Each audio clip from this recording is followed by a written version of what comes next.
Fair use.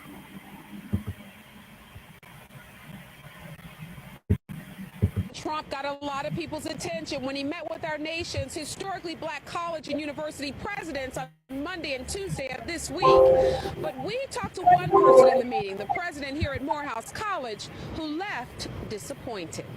President Donald Trump signed an executive order Tuesday aimed at boosting his administration's support for black colleges.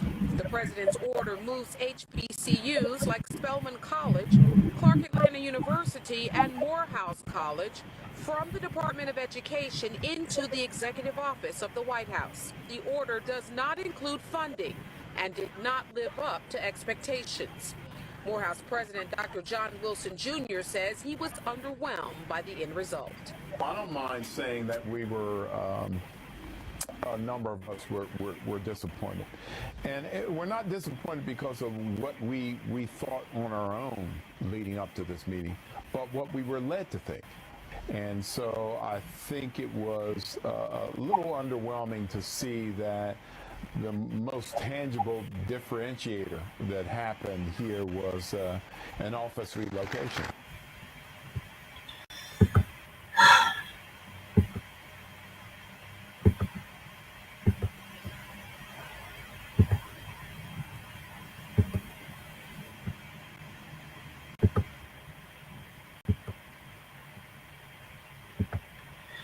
Did Trump get HBCUs all funded? Advocates and leaders of historically black colleges say Trump's presidency was a mixed bag for their institutions, and his record may signal what's ahead for them if he wins again.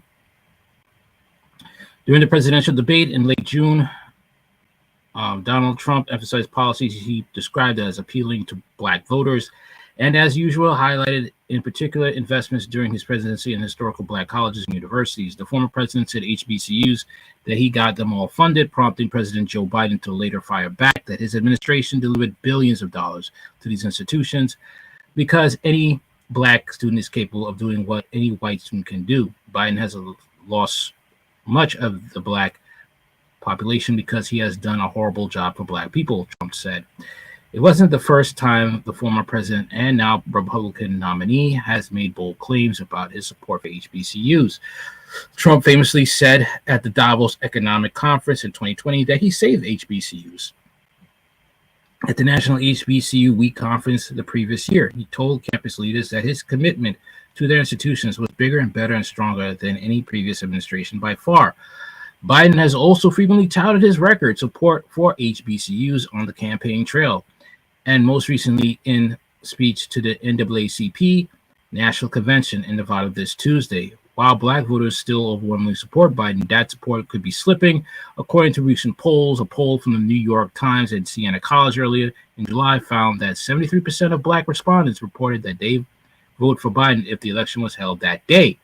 That's significantly lower than the 92% of black voters who turned out for Biden in 2020, according to the Pew Research Center report. A June poll from the Associated Press and NORC at the University of Chicago, a nonpartisan research center, found that younger black voters had more favorable views of Trump than their older counterparts. About a third of black adults under the age of 45 view him positively, compared to a tenth of older black adults. This week's Republican National Convention, though low on the talk of HBCUs, featured some primetime appeals to black voters, including remarks by model Amber Rose on Monday night. Rose briefly attended Alabama State University at an HBCU in Montgomery last year as part of the BET Plus reality TV show called College Hill, Celebrity Edition, that sent a group of celebrities to the campus. Really? I believe the left-wing propaganda that Donald Trump was a racist, Rose told the crowd. I believe the left-wing propaganda that Donald Trump was a racist, Rose told the crowd. I realize Donald Trump and his supporters don't care if you're black, white, gay, or straight. It's all love. Right there, that's a problem with the rainbow, because the Republican Party is supposed to be for traditional family values. And you're seeing that it's becoming a lighter version of the Democrat Party. Rodriguez Murray, Senior Vice President of Public Policy and Government Affairs at the United Negro College Fund, an organization representing private HBCUs, welcomes Trump and Biden back and forth claims A decade ago, he said presidents and presidential candidates wouldn't talk about HBCUs at all. It sends a signal of how important the votes of African Americans are, he said, and it sends a signal of how important the economic viability of African American populations truly is. But did Trump really get HBCUs all funded? Was his presidency actually bigger and better for them than his predecessors? HBCU leaders and experts say the answer is yes and no. Their institutions did make meaningful gains under Trump, they say, but some argue he exaggerated his role in those efforts and worry that a second Trump administration could pose fresh challenges for HBCUs. Let's not forget that Project 2025 that Trump is in front of says that they will eliminate the Department of Education. Okay. People like to lie and say he doesn't know anything about the Heritage Foundation. He does, but he isn't. He does know about it. Just look it up on social media. You can look it up on TikTok. You can look it up on Twitter. They say that he doesn't know anything about Heritage Foundation, but the Heritage Foundation was under his administration when he was president. First term record. HBCUs had some notable wins during Trump's presidency. The most often cited is the Future Act, which Trump signed into law in 2019, making permanent an additional $255 million in annual funding for minority-serving institutions, including $85 million a year for HBCUs. The legislation, advanced by a bipartisan group of lawmakers in Congress, was widely celebrated at the time by leaders of the chronically underfunded institutions. In 2020, Trump also signed the HBCU Partners Act, which required certain federal agencies to submit annual plans documenting how they'd make their grant programs more accessible to HBCUs.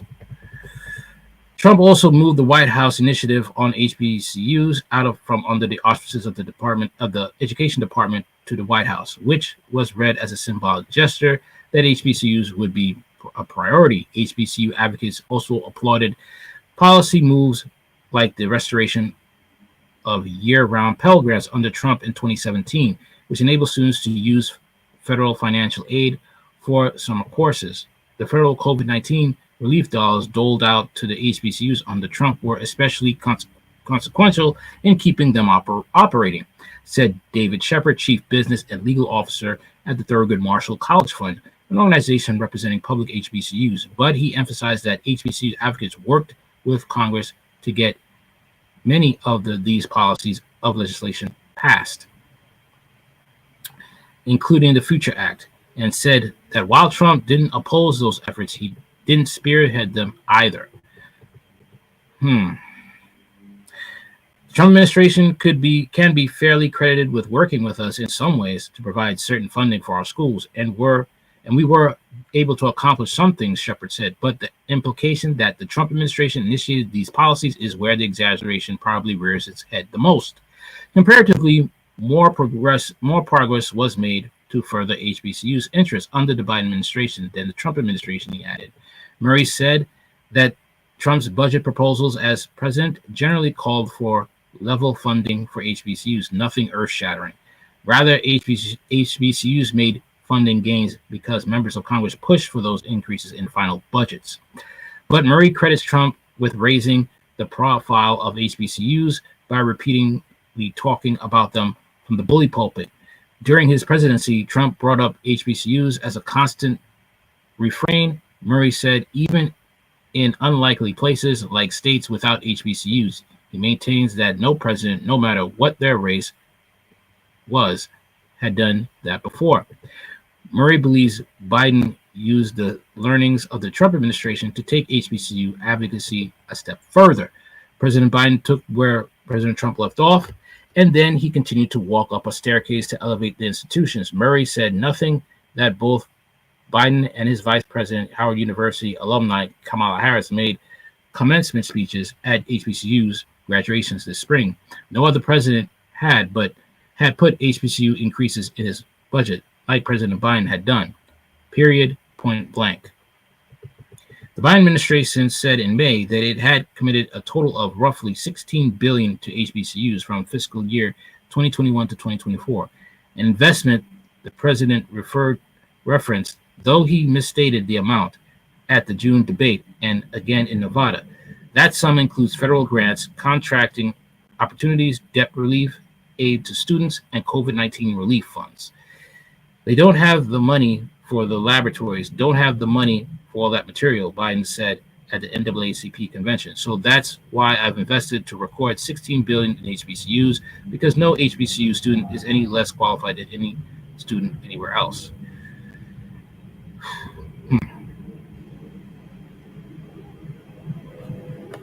All right.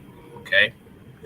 They don't have the money for the laboratories, don't have the money for all that material, Biden said at the NAACP convention. So that's why I've invested record $16 billion.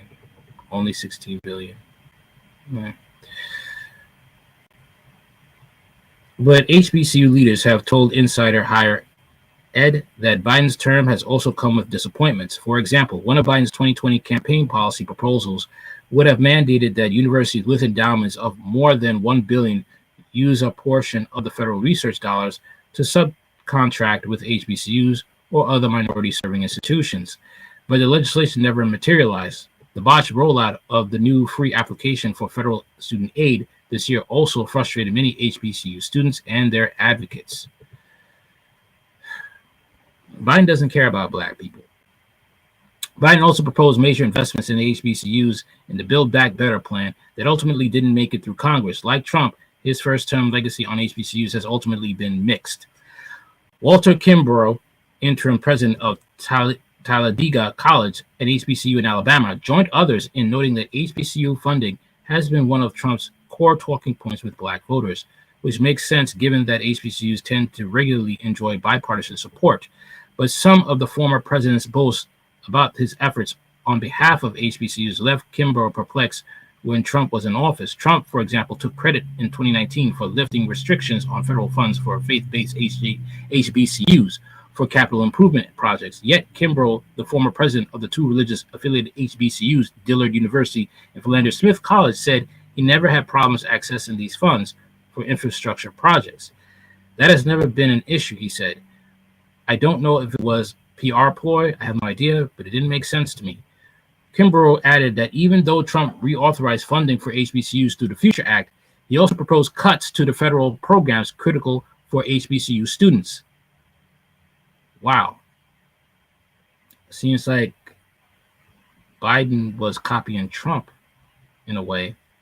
For example, Trump suggested federal funding cuts to federal work study and supplemental education opportunity grant and opposed increases to maximum Pell Grant in his budget proposals.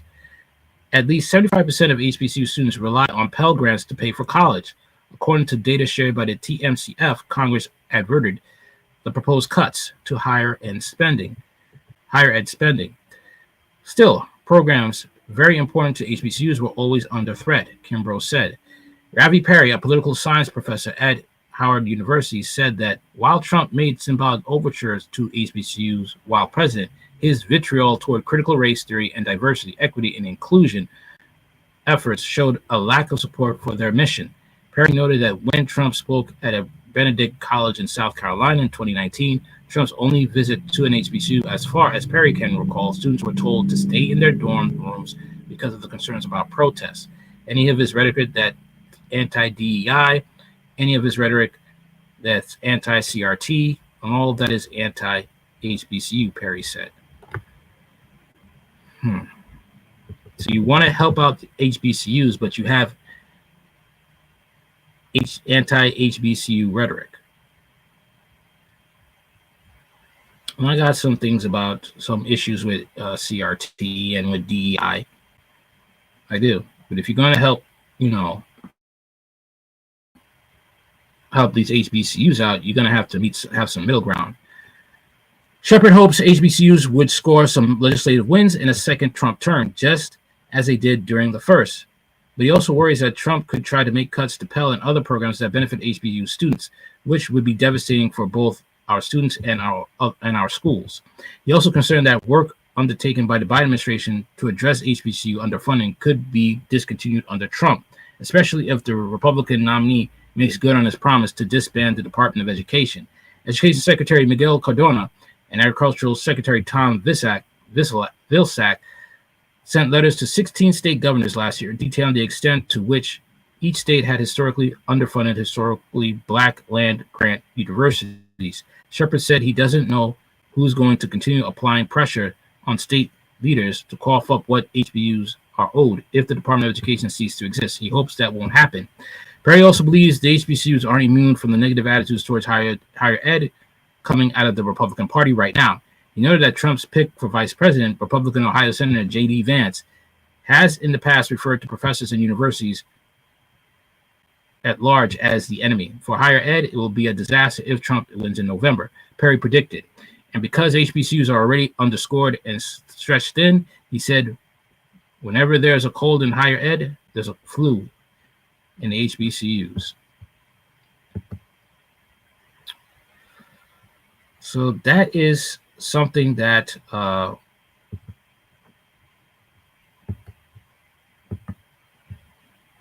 don't know, man. This is not good. This is very disturbing about Trump, but I'm not really surprised.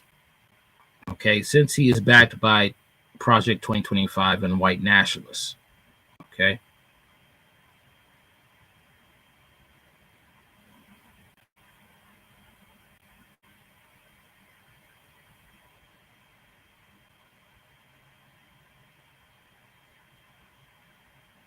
This is what it is. Okay. So I would just say for black people, I don't know what black people are just going to have to come together and work out a plan to fend off against white supremacy. When it comes to education, when it comes to trades, when it comes to work, period.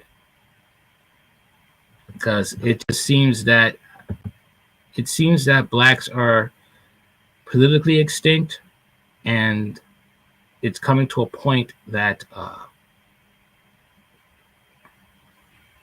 it's going to coming back to the 1950s in a way, coming back to an era where blacks are really going to have to stick together, form their own towns, their police force, have rules and order for law and order, and to protect each other. That's what it's looking like, because people could lie. Republicans are going to lie to you and say that,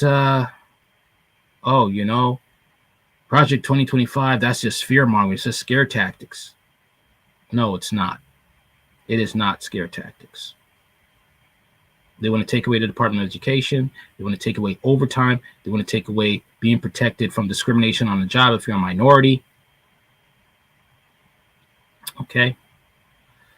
So there's a lot to think about coming this November. And no, I'm not a Democrat. I'm a registered Republican, but I'm not with the Republican Party.